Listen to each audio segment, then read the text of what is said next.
Assalamualaikum warahmatullahi wabarakatuh. Alhamdulillahil qail ma yalfizu min qawli illa ladayhi raqibun atid. Ashhadu an la ilaha illa wahdah la syarikalah wa ashhadu anna Muhammadan abduhu wa rasuluh.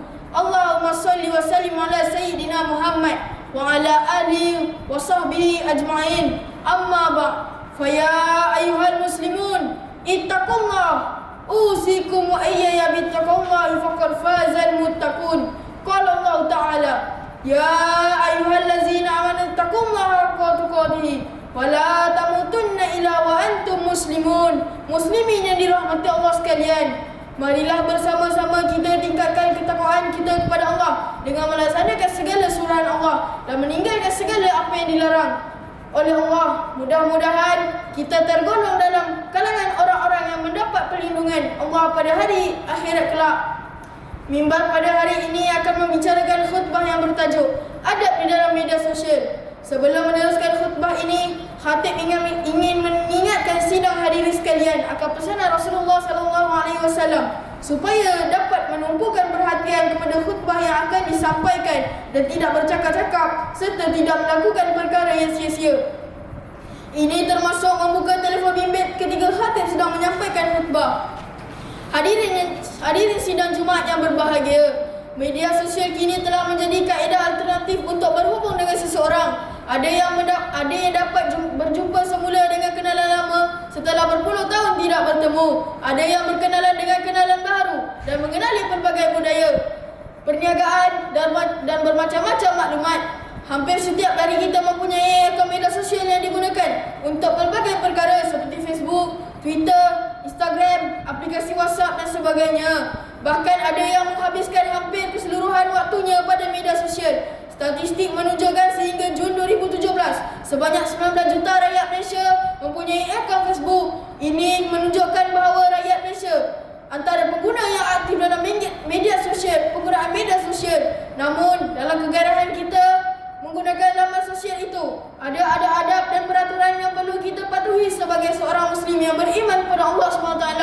Antaranya pertama, menyampaikan perkara yang baik. Laman sosial menjadi medan untuk kita berkongsi, menyampaikan maklumat pada perkara yang baik, kerana menyampaikan perkara-perkara yang baik akan memperoleh ganjaran pahala. Ini bertepatan dengan hadis Nabi Muhammad SAW yang diriwayatkan oleh Abu Hurairah radhiyallahu anhu. Man da'a ila huda kana lahu min ajri mithlu ujuri man tabi'ah. Barang siapa yang mengajak kepada kebaikan, maka ia akan mendapat pahala sebanyak mana pahala yang diperoleh oleh orang-orang yang mengikutnya. Riwayat Muslim. Oleh itu, kita hendaklah menjauhi dan menghentikan perkara yang tidak baik seperti fitnah, mengadu domba, membuka akaun palsu untuk mengaib dan menjatuhkan maruah orang lain. Perbuatan yang buruk ini merupakan dosa yang wajib dihindari. Kedua, pastikan sahih sebelum disebarkan. Memastikan kesahihan ini merupakan satu kewajipan dan tanggungjawab bagi setiap individu. Walaupun penulisan itu bukan tulisan kita, tetapi kita turut berdosa kerana bertindak menyebarkannya.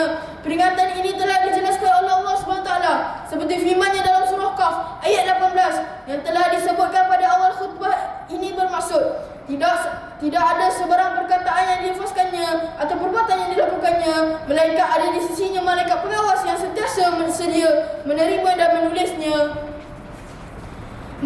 Ketiga, menjaga batas-batas pergaulan. Dalam pada kita asyik dengan pertemuan kawan-kawan lama, berkenalan dengan rakan baru, ada batas yang perlu dijaga. Ikhtilat atau perbualan serta komunikasi dengan yang bukan muhrim secara melampau adalah satu perkara yang perlu kita lihat secara serius bagi mengelakkan mudarat di kemudian hari. Akibat daripada batas perbualan yang tidak dikawal dengan sebaiknya dalam penggunaan media sosial diimbangi akan menjadi permasalahan hati yang menjerumus kepada keruntuhan akhlak. Oleh itu, batasilah perbualan di laman sosial dengan sebaik mungkin. Keempat, menjaga keaiban. Ada di kalangan segelintir daripada kita yang terikut-ikut dengan trend masa kini, yang secara tidak langsung suka membuka aib orang lain apabila menulis atau berkongsi sesuatu artikel. Lebih parah lagi, apabila aib pasangan kita juga dijajah atau dibuka kepada umum dengan cara yang tidak kita sedari. Oleh itu, kita disuruh untuk menjaga dan tidak mendedahkan keaiban orang lain, sebagaimana hadis yang diriwayatkan oleh Abdullah bin Umar radhiyallahu anhu bahawa Nabi Muhammad sallallahu alaihi wasallam bersabda, "Man satara musliman satarallahu yaumal qiyamah." Sesiapa yang menutupi aib seseorang muslim, maka Allah akan menutup aibnya pada hari kiamat. Riwayat Al-Bukhari. Hadirin yang dimuliakan sekalian, di samping ada adab yang telah dinyatakan, sebagai pengguna media sosial hendaklah bijak menggunakan masa yang sesuai untuk berkomunikasi. Hindari menggunakannya ketika khatib sedang membaca khutbah Jumaat, ketika makan, memandu, ketika bergaul bersama-sama ahli keluarga, sejurus selesai solat, hingga tiada masa untuk berdoa dan berzikir. Ada penggunaan media sosial bukanlah bertujuan agar menyekat kebebasan seseorang, namun ia adalah untuk memastikan agar kita menjadi Muslim yang bertakwa kepada Allah SWT, sekaligus menunjukkan imej sebagai seorang Muslim yang berakhlak mulia. Hadirin yang berbahagia sekalian, mengakhiri khutbah hari ini, marilah kita sama-sama mengambil pengajaran penting daripada khutbah ini. Antaranya, pertama, umat Islam hendaklah meyakini bahawa setiap perbuatan dan tindakan akan dipersoalkan dan dipertanggungjawabkan oleh Allah SWT di akhirat kelak. Kedua, umat Islam hendaklah menggunakan dan memanfaatkan media sosial pada perkara-perkara yang baik saja. Ketiga, umat Islam hendaklah menjaga dan tidak mendedahkan aib orang lain dalam apa juga keadaan. Keempat, umat Islam dilarang menyebarkan perkara yang belum dipastikan lagi kebenaran atau kesahihannya. Seperti surah Al-Ahzab ayat 70 hingga 71 yang bermaksud, "Wahai orang-orang yang beriman, bertakwalah kepada Allah dan katakanlah perkataan yang tepat, benar dalam segala perkara, supaya Ia memberi taufik dan menjadikan amal-amal kamu dan mengampunkan dosa-dosa kamu.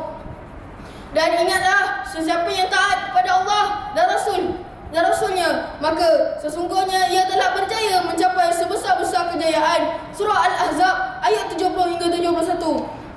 Barakallahu li wa lakum fil Qur'anil azim wa nafa'i wa iyyakum bima fihi minal ayati wa zikril hakim wa taqabbala minni wa minkum tilawatahu innahu was-sami'ul alim. Aqulu qawli hadza wa astaghfirullahal azim li wa lakum wa lisairil muslimina wal muslimat fa'astaghfiruhu innahu huwal ghafurur rahim.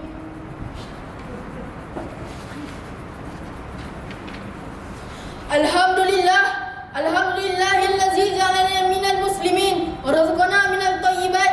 Asyhadu an la ilaha illa wahdah la syarikalah wa asyhadu anna Muhammadan abduhu wa rasuluh. Allahumma salli wa sallim wa barik ala sayyidina Muhammad wa ala alihi wa sahbihi wa man tabi'ahum bi ihsanin ila yaumiddin. Amma ba'd, fa ya ibadallah ittaqullah usikum wa iyaya bittaqwallahi faqad fazal muttaqun. Sidang Jumaat yang dirahmati Allah SWT, mimbar Jumaat sekali lagi berpesan supaya kita sentiasa bertakwa kepada Allah SWT dan menyedari bahawa Islam mengajar kita supaya bersikap sederhana dalam segala amalan. Oleh itu, marilah kita sentiasa memperbanyakkan selawat dan salam ke atas Nabi kita Muhammad sallallahu alaihi wasallam. Innallaha wa malaikatahu yusalluna 'alan nabi ya ayyuhallazina amanu sallu 'alaihi wa sallimu taslima. Allahumma salli wa sallim ala sayyidina Muhammad wa Allahumma salli wa sallim ala sayyidina wa maulana Muhammad sayyidil mursalin wa Allahumma an ashabihi wa qarabatihi wa azwajihi wa zurriyyatihi ajma'in. Allahumma ighfir lil muslimina wal muslimat wal mu'minina wal mu'minat al ahya'i minhum wal amwat innaka sami'un qaribun mujibud da'wat wa ya qadiyal hajat. Allahumma a'izzal islam wal muslimin wa ahlikil kafarata wal mubtadi'ah wal musyrikin wa damir a'da'aka a'da'ad din wansurna 'alal qaumil kafirin. Allahumma inna nas'aluka wa natawassalu ilaika bi nabiyyikal amin wa nas'aluka bi asma'ikal husna wa sifatikal uzma anta faza bi'aini inayatika rabbaniyah wa bihifzi wiqayatika samadaniyah jalala malikina al-mu'azzam Sultan Selangor Sultan Syarafuddin Idrisa Al-Haj Ibni almarhum Sultan Salahuddin Abdul Aziz Shah Al-Haj. ربنا هب لنا من أزواجنا وذريتنا قرة أعين واجعلنا للمتقين إماما. ربنا آتنا في الدنيا حسنة وفي الآخرة حسنة وقنا عذاب النار. عباد الله إن الله يأمر بالعدل والإحسان وإيتاء ذي القربى وينهى عن الفحشاء والمنكر والبغي يعظكم لعلكم تذكرون. فاذكروا الله العظيم يذكركم واشكروه على نعمه يزدكم واسألوه من فضله يؤتكم ولذكر الله أكبر والله يعلم ما تصنعون. أقيموا الصلاة.